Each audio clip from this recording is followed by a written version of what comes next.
Howdy do. So on February 24th, I pulled a social experiment trigger to said if you can count to 10, I'll do a quick keyboard shortcuts masterclass, and I'll be danged, y'all did it. So thanks to all 10 of you. You are the cause of this particular video. So what we're going to go ahead and do is I'm going to go through this masterclass set of slides. It's a paid product, but we're only going to go through the first half because FOMO, right? So, welcome to the Keyboard Shortcuts Workshop taught by me, and we're going to have a lot of fun here today. So, I know that we love physics, I know that we love high school science, so let's remember what Isaac Newton said, where an object in motion stays in motion, and an object at rest stays at rest. I think this is like a third law of thermodynamics. There's the Paul Sokal version of this, which is that hands that are typing stay typing, hands on the mouse keep mousing, and I'm seeing that my green screen around me is weak and fuzzy, and that's fine because this is not the paid version of the course. Regardless, the point is that you want to keep your hands on the keyboard as much as humanly possible, or at least keep your hands not going from mouse to keyboard to mouse, that kind of stuff. So I need to explain who this is for.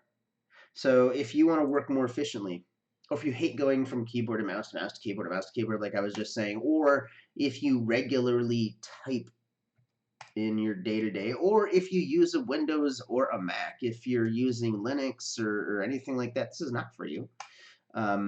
The other thing is that if you're using Chrome, Google Chrome or Mac Safari, this will help you. And if you use a Google-based email, this is going to help you. Now, these questions are qualifying the person viewing it, you, for the rest of the course. We're only going to go up through the Windows and the Mac distinctions, and that's fine. The point is, my goal, if I do it right, I'm going to teach you some common shortcut keys so you can streamline your daily workflows and just be more efficient. So, in general, you might know who I am, but I've been using shortcut keys since the late 90s. Like, I think one of the first obviously control paste and all that, which, copy and paste, which we'll get to. But I really started getting into shortcut keys hardcore in middle school. So, like 96 and beyond. And I really started getting hardcore into it. And I'm a disciple of efficiency. As you probably know, I do not want to waste even a single second, and we'll explain why in the next slide, why even a second is valuable. And of course, I'm a fanatic. I say, of course, like you know this. As far as processes and habits, I am a fanatic. Aristotle said in so many words that excellence is a habit. I fully believe that. And so I am completely bonkers for habits and processes here. The bottom line is that when it comes to using systems better and faster, I'm that authority. And there's not a lot of people that can stand toe to toe. And there are people out there. What I'm about to teach you is not unique. This isn't like some special sauce that I invented. It's just more, here's what's available. And knowledge is power. So anyway, you should listen to me. So here's how this is going to work. In the full course, if this were the full course, which it's not, we're going to do an operating systems and shortcut key primer. We're going to talk about text manipulation and then operating system shortcuts. That's all we're covering today. In the full course, we would then talk about browser shortcuts, email shortcuts, do an inbox zero training, and that's it. So I want you to think about this and really ask yourself this question. How many times a day do you open a new tab in your browser? And for those who don't even understand what I'm saying, and that's not to insult, there's people that literally do not understand the word tab and they don't really get browser. This is what I'm talking about. I'm talking about this. This is a browser tab. You're opening up a new tab in your browser. That's literally what I mean. So how many times a day do you do this? Now I want you to think about this. This is the only heavy lifting mentally you're going to have to do beyond learning the shortcut keys and using them. Let's say it goes 1 second from keyboard to mouse. And then it's 1 second back to the keyboard. That's 2 seconds just transitioning there and back. We're not even considering the actual time to move the mouse, find the plus sign, and then click it. So if you were to use one shortcut key to open a web browser 30 times a day, you're going to save an extra minute. And I know that you're like, Paul, you're stupid. I don't care about a minute. You need to. And here's why. This is XKCD is an online webcomic written by some kind of engineering type, I'm assuming. And they made this amazing chart, which says how often do you do the task versus how much time do you shave off, and that's how much you save. So look at that very upper left piece right there. So if you do the task 50 times a day, like opening a browser tab, I probably definitely open at least 50 browser tabs a day or more. If you can shave 1 second of that off, over the course of 5 years, you will have gained an entire day, 8 full hours to do something other than just opening a web tab, right? But think about this. If you save 5 seconds, which realistically is probably how long it takes to move your hands from the keyboard to the mouse, find your little plus symbol, click it, then move your hands back to the keyboard. And yes, I'm being very diminishing because, like, that's a waste of time to me, and I'm trying to make it seem uncool to manually do stuff. If you save 5 seconds in your whole process, you'll have gained 5 days. You'll gain an entire work week just because you're not wasting time opening tabs. So is this worth your time? The answer is yes, in my opinion. And if your time is not worth that, then stop watching because you're not the person that this is designed for. So let's go ahead and play around some more. The idea here with keyboard shortcuts is mindfulness, being aware. You need to pay more attention to what you are doing.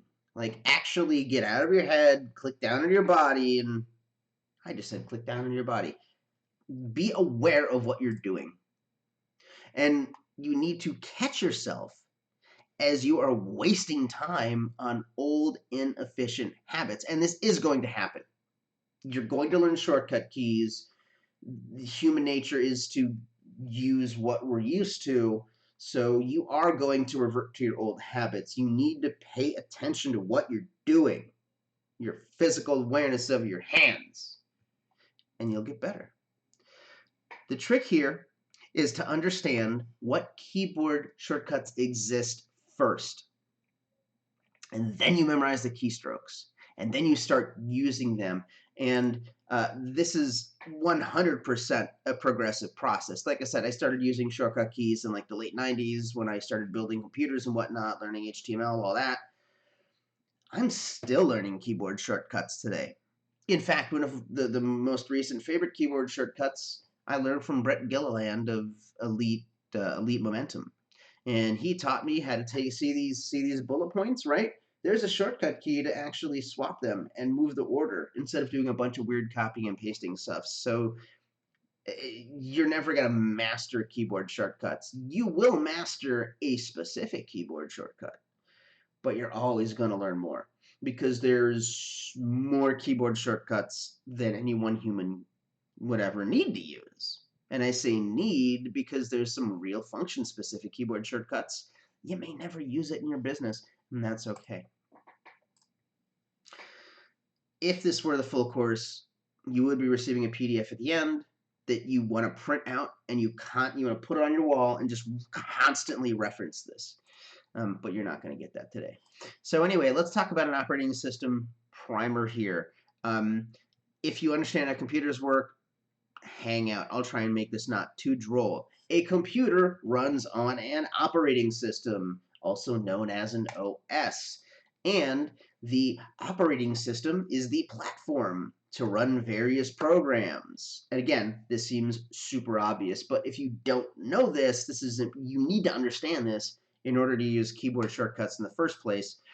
And of course, the keyboard is an interaction device to operate the operating system and to manipulate the different programs here. There's also a mouse cursor. We also have that little point and clicky thingy dealio that showed up in like the early 90s. So we also have a mouse and a keyboard. One thing I want you to keep in mind is that there's usually more than one way to do the same thing, and that's where shortcut keys come in handy. Let me give you an example here.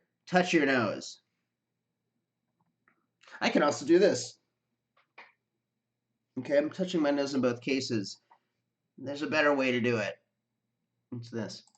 So now that we understand how a computer works in the first place, there's an operating system that's running programs. Let's talk about shortcut keys. So a shortcut key, and this is my definition of it, this is some keystroke combination for some operating system or program function. Something in the program or in the operating system, and it's like fighting games. It's like Mortal Kombat. You down to forward, low punch, and you're like throwing an ice ball kind of thing. Like that's basically what a shortcut key is.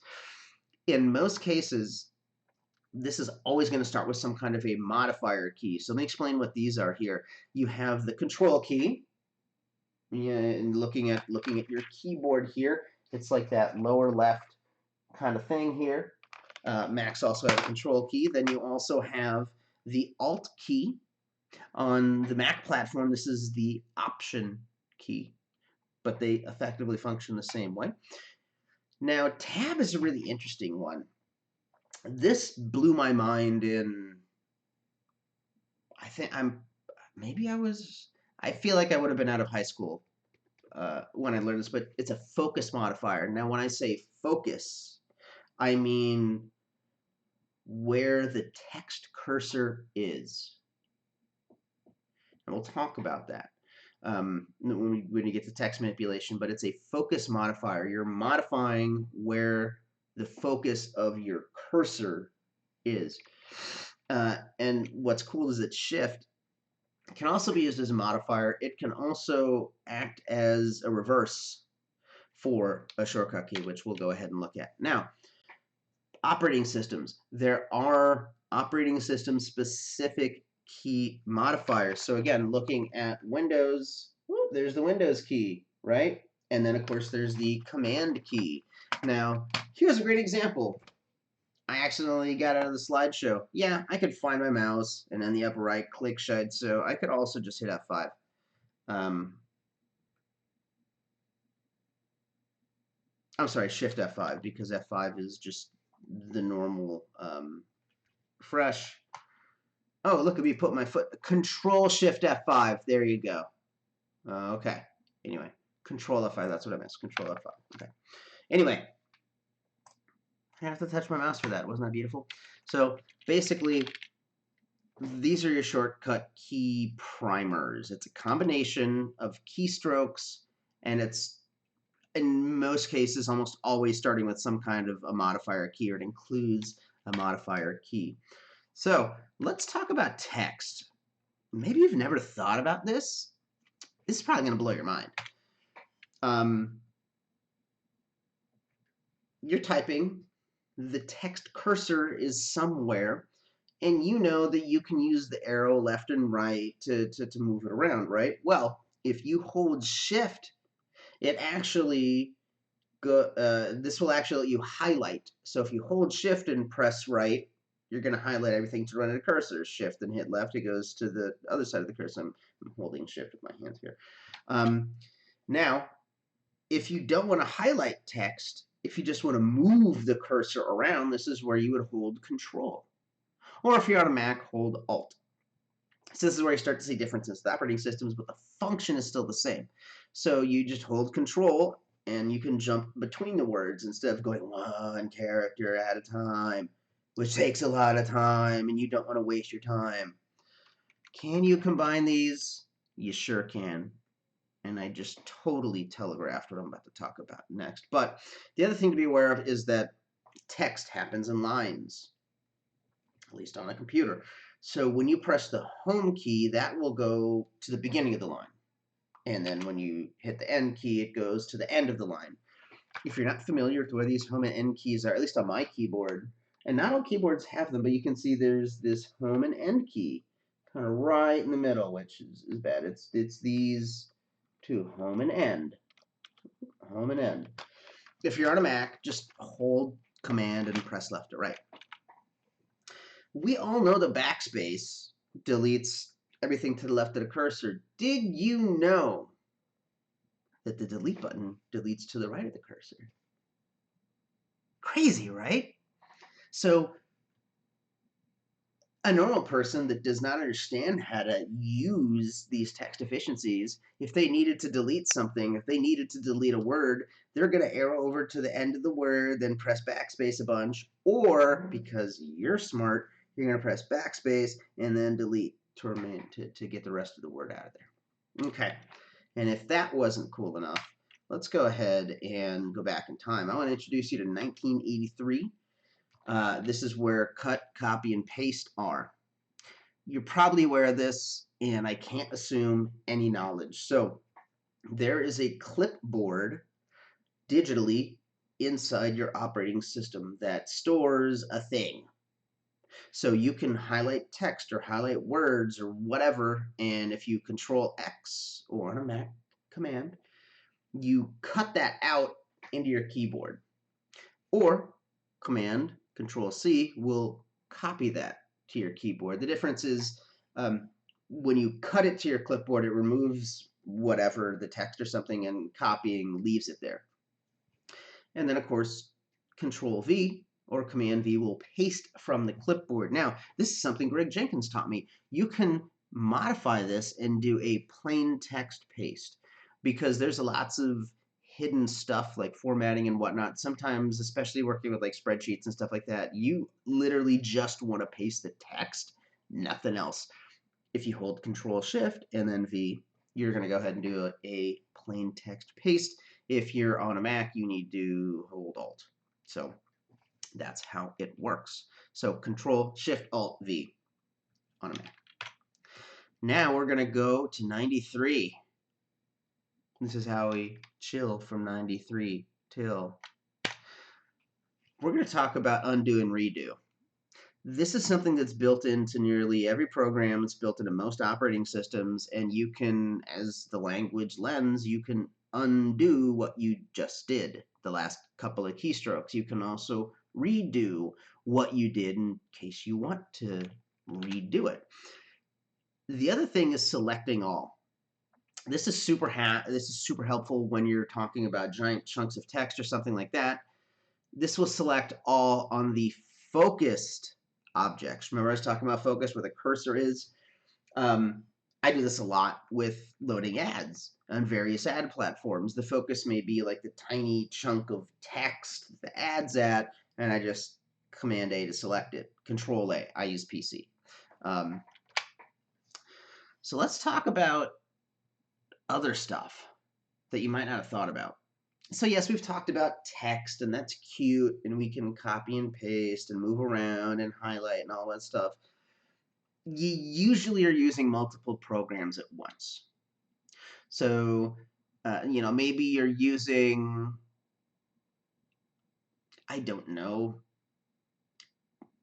Photoshop in one place, and then you have a web browser open in another place, or a video editor, and then, a text program, whatever.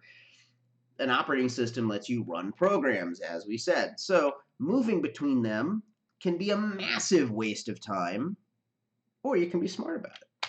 So if you hold Alt and then press Tab, it's going to tab through the open programs. And then when you release it, we switch to the selected program. So for example, I'm going to hold Alt. Oh, it's on my other screen. You can't see it.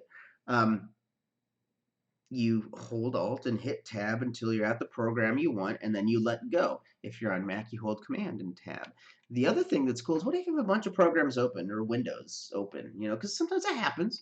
Well, you can hold Shift and go in the opposite direction of the Alt Tab.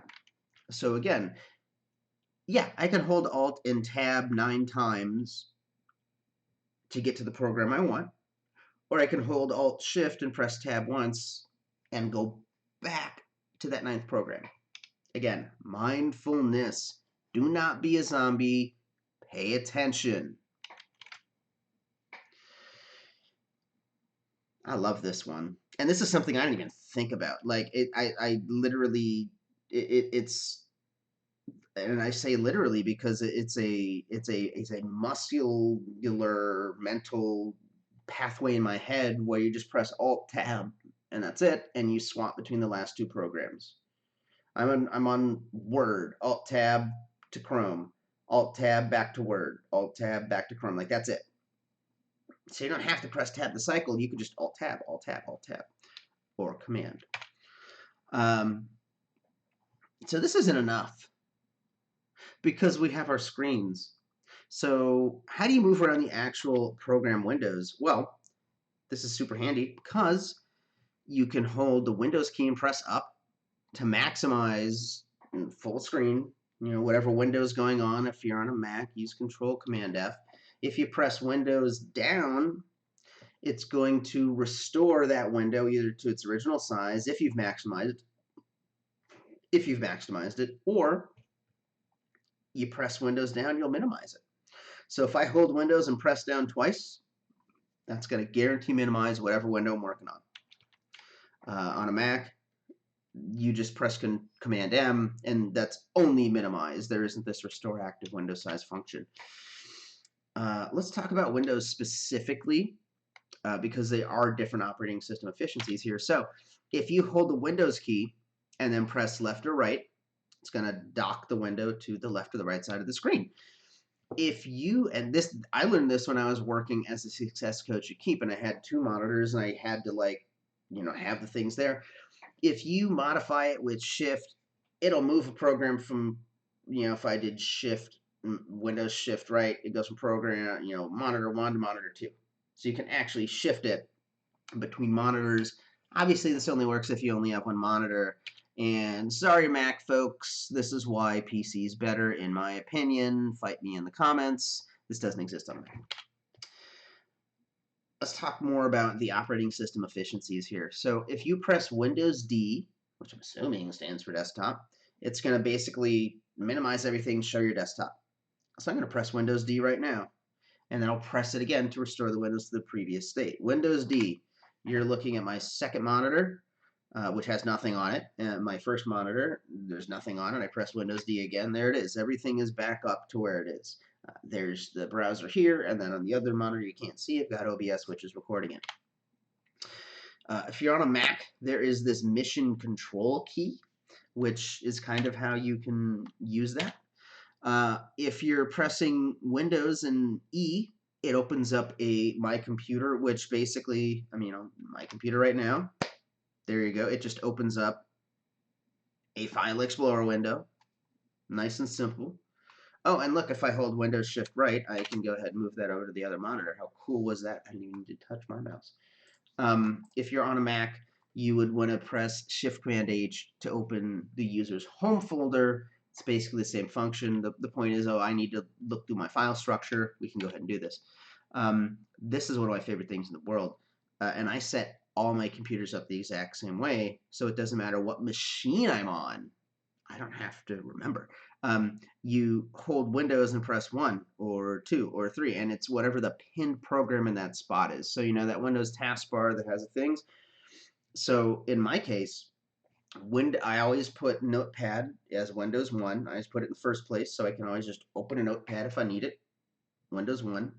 I always put the browser in the second spot, which is Chrome, so Windows 2 to open that. And then in the third spot, I put Paint, so that way when I need to do screenshots or, you know, cropping, anything like that, I can. And if the program is already open and you want to open another instance of it, you just modify it with shift. So if I have Notepad open with notes from a sales call or something, which is a bad move, by the way, you should never have local notes, because if your computer crashes, well, you lost all that data. It should be in the cloud. But let's just say I have a Notepad open. Already I can hold shift, and then in my case press Windows 1, and it'll open another instance of a Notepad. Now, if you are using a Mac, it's a little more laborious.